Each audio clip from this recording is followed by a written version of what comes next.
Hallo, ich begrüße Sie mal wieder zum weiteren Video für Fortgeschrittene. Es ist das 7. in dieser Reihe. In diesem Fall geht es um Dokumente, die von mehreren Personen betrachtet oder kommentiert oder überarbeitet werden. Und da brauche ich also das Register überprüfen. Habe ich gerade ausgewählt. Und da sehen wir die interessanten Befehle, die man bei der Zusammenarbeit braucht. Kommentare, wenn ich also was kommentieren will, wenn ich nachverfolgen will, was geändert wurde, dann kann ich das hier annehmen, die Änderung oder auch nicht. Und ich kann eventuell, wenn ich hier ein Dokument verschickt habe und habe gebeten, guck mal durch, schreib mal das rein, was du meinst, was noch fehlt. Und das schickt er mir dann oder sie schickt mir das dann zurück per E-Mail. Dann kann ich das Zurückgesendete mit dem Original vergleichen. Und dann wird auch ähnlich verfahren, als wenn hier Änderungen nachverfolgt werden. Das heißt, es wird herausgehoben, an welchen Stellen sich diese beiden Dokumente ändern. Das wollen wir jetzt im Video sehen. Fangen wir mit den Kommentaren an. Zum Beispiel hier an der Stelle, wo Michail Sergejewitsch Gorbatschow steht.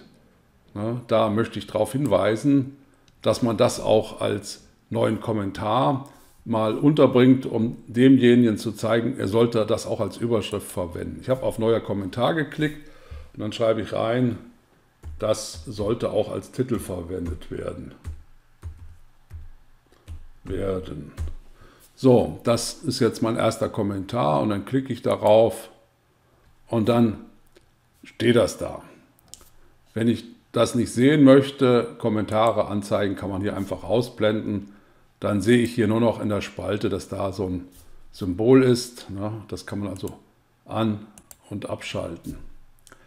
So, einen weiteren Kommentar könnte man also hier auch noch reinbringen. Im Jahr 1990, da kann man einen Kommentar reinbringen, neuer Kommentar, und da schreibe ich dann einfach rein, ist überflüssig. Weil 1990 ist jedem klar, dass das ein Jahr ist. So, ist überflüssig. Dann schicken wir das ab.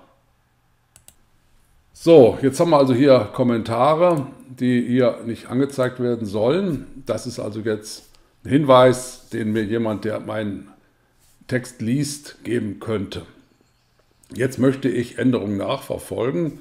Ich will Text noch hineinschreiben. Ich will auch Text löschen. Wenn ich das machen will, dann bietet sich an, diese Option zum Änderungen nachverfolgen anzuklicken. Jetzt wird aufgeschrieben, was da geändert wird oder es wird hervorgehoben. Ich gehe da hin und da schreibe ich da meinen Michail Gorbatschow. Wir sehen schon, dass am linken Rand so ein Strich ist, so wie ich das früher bei Klassenarbeiten von meinem Lehrer auch gesehen habe, wenn er was Michail Gorbatschow. So, ja, das ist also jetzt da hineingekommen. So, dann ist das der Titel. Und wenn ich da jetzt nicht einfaches Markup hätte, sondern Markup alle, dann sieht man hinzugekommenes oder hinzugefügtes, das wird unterstrichen dargestellt. Wenn ich jetzt was lösche, zum Beispiel im Jahr 1990, diesen Text, der hier von dem Kommentar, der hier gestanden hat, da steht ja, ist überflüssig. Wenn ich diesen Text hier entfernen will mit der Entfernen-Taste, dann drücke ich die Entfernen-Taste, dann sieht man, das ist durchgestrichen.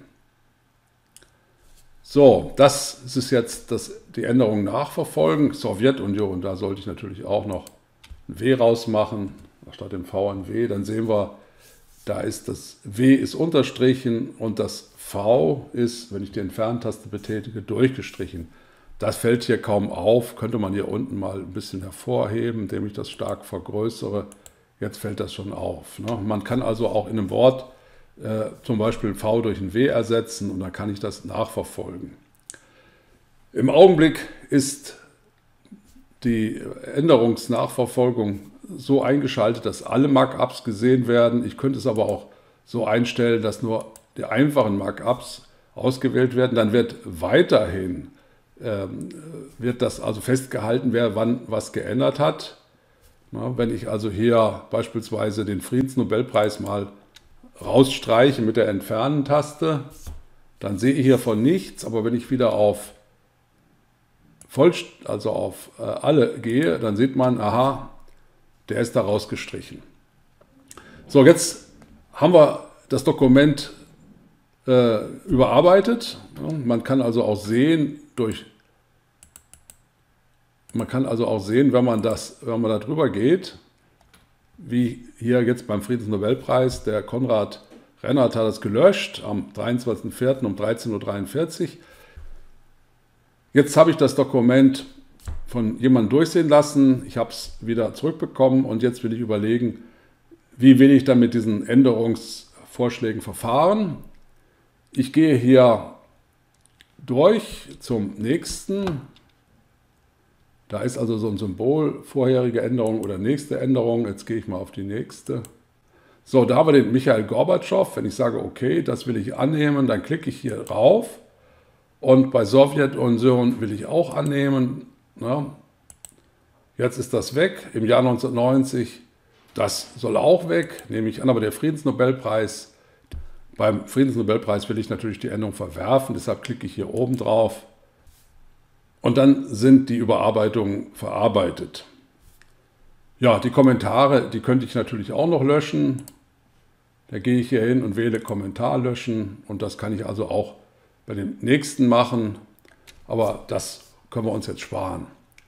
So, das war also jetzt die Möglichkeit mit Kommentaren und Nachverfolgung Dokumente im Auge zu behalten. Wo hat ein anderer Änderungen vorgenommen? Ich habe das natürlich jetzt selbst gemacht, aber wenn ich jetzt an 2 Leute das verschickt hätte, dann kämen also auch diese Vorschläge in verschiedenen Farben zurück mit dem Namen dessen, der das bearbeitet hat, an der entsprechenden Änderung.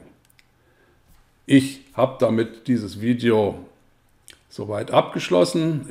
Im nächsten Video möchte ich dann ein Dokument weiterleiten an einen Bearbeiter, der soll das ändern, entsprechend seiner Vorstellungen und dann mir zurückschicken und ich vergleiche, was da geändert wurde.